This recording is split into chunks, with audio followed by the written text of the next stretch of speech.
We are in a Nebraska deep freeze. It's so cold. Oh, yes, it is.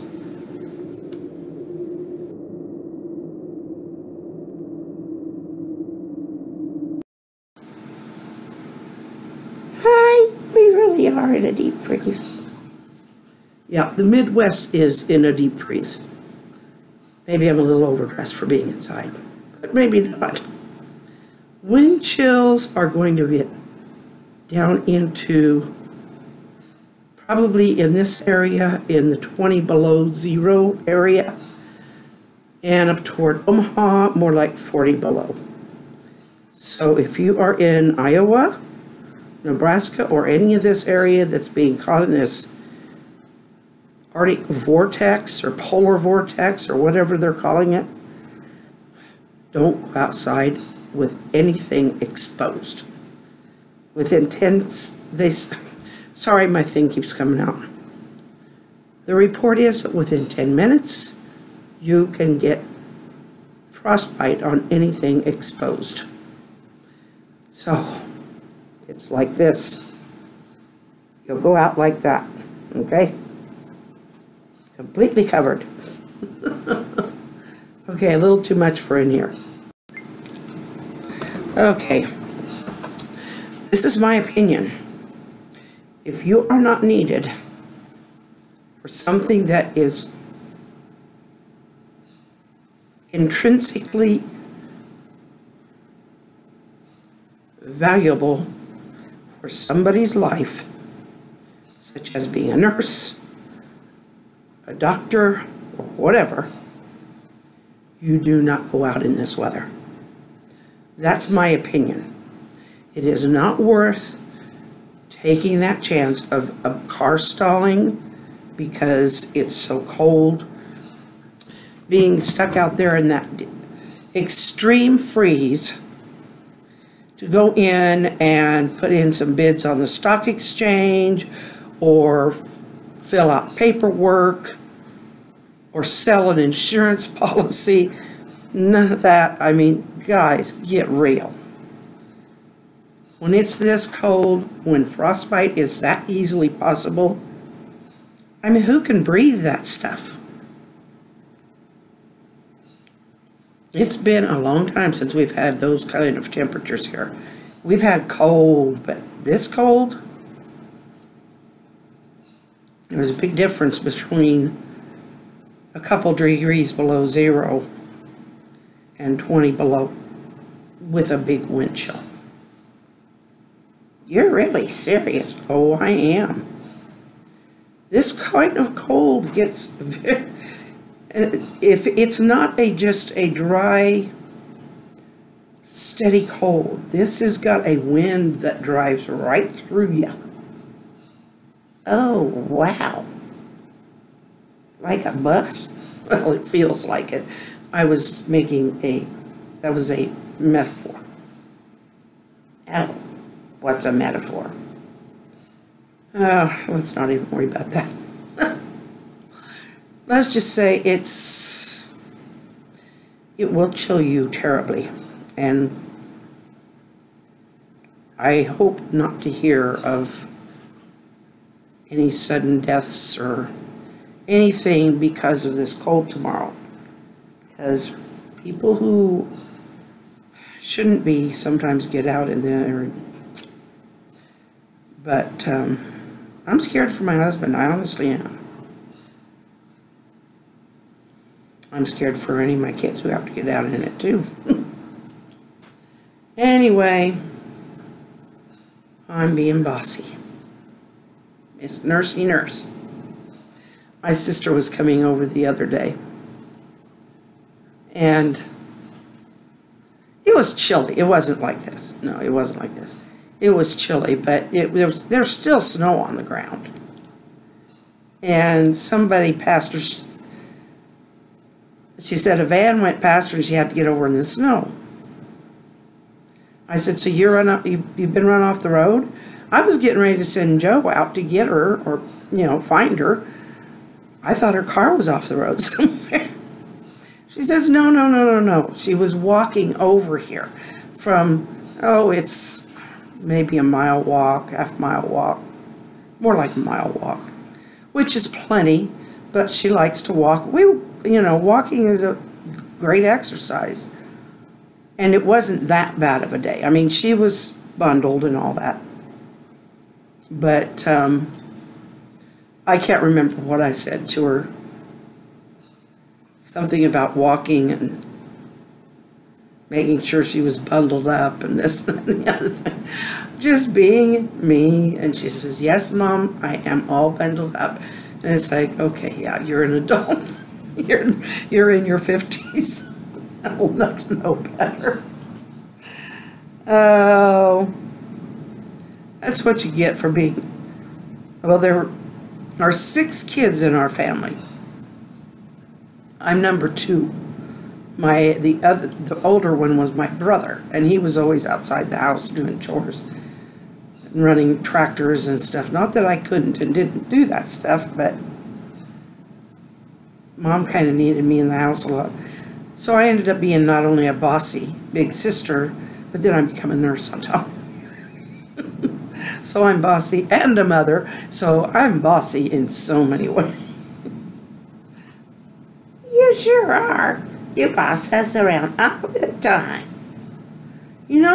Our voices are getting weaker. Well, mine's not. For some reason yours isn't. I sound just as good today as I did yesterday. Well, just don't worry about it, Buster. Golly, he could have a little more sympathy. Yeah, Buster. I'm sorry. Didn't mean it that way.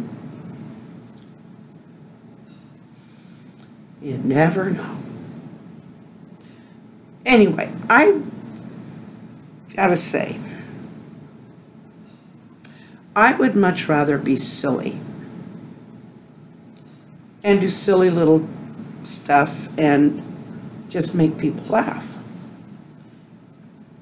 And when I do something for discussion, I mean, I do like comment things, but generally I'm asking for, silly stuff. But I may, and this is me, this is just me, but when I discuss something as important as how people react to others who have visible disabilities or visible differences,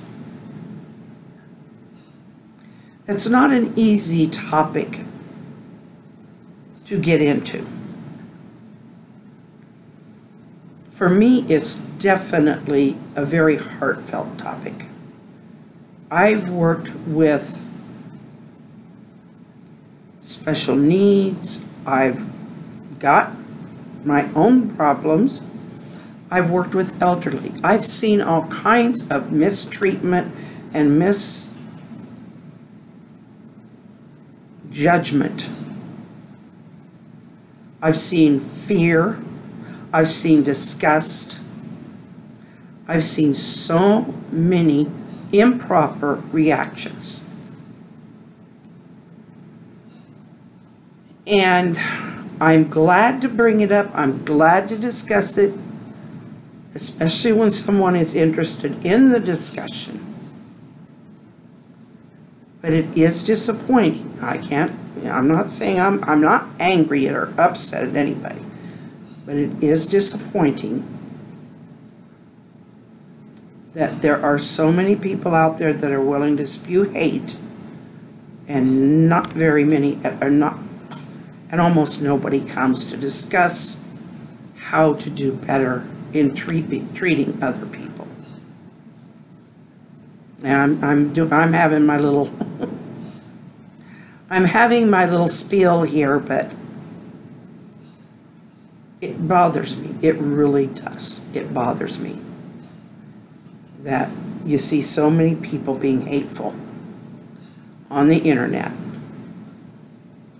But yet when it's something where we're trying to draw people out to feel something akin to proper treatment of others who may be different, and nobody comes. It hurts me. It's disappointing. But I will gladly go back to doing, you know, the little silly pieces. I don't mind doing that. I like being silly. I like singing silly songs. Well, right now, I don't know what's wrong with our voice. My grandmother and my aunt reminded me of this once a few years ago. Unfortunately, the thing that I had at that time had nothing to do with that, but I think it's just I'm, you know, having a little rough spot here. But my grandma her voice got weaker as she got older. So I hope that's not what's happening, especially this quickly. I think it has more to do with my oxygen and more to do with just my voice is going through a thing. It does all, every once in a while. Maybe I pushed it too hard, trying to get Rosie to sing high or low or in the middle. You don't know where to put me. Not when it comes to singing. I know. Well, my higher levels are not as easy as they used to be. I used to have like 3 or 4 octaves. I don't anymore. I used to be a high soprano. Well, okay, enough. I get it. I'm just going to talk funny. No, you're not talking funny. You're just changing a little. And we might go right back. We might be able to sing again. Oh, I hope so. I do love to sing. Well, I hope you guys get back to it too, because I like singing with you. Oh, that was nice, Buster. That was really nice. I like you, Rosie. I like the way you sing. I want to sing again. We'll figure something out. We'll do some practicing. Oh, that sounds good. I'll at least get to sing when I'm practicing. There we go. So, freeze.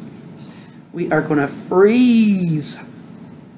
So get your coats on, people, and your layers. Layers, layers, layers. If you are in the Nebraska, Iowa, Kansas, wherever this thing is hitting, get yourselves warm before you step out that door. And that is an order from me. Ooh, bossy, bossy. That's right. Good night, everybody. Yeah. Take care and be warm. Be sure to subscribe and click that notification button. And leave a comment and smile and wave. And, oh, give us a like. Wow. That's that thumbs up thing. We'll see you tomorrow. We love you. Smile and wave wherever you go and wherever you are. Well, you just sang a little bit. Yeah, she did. Good for you, Rosie. Okay. Mañana.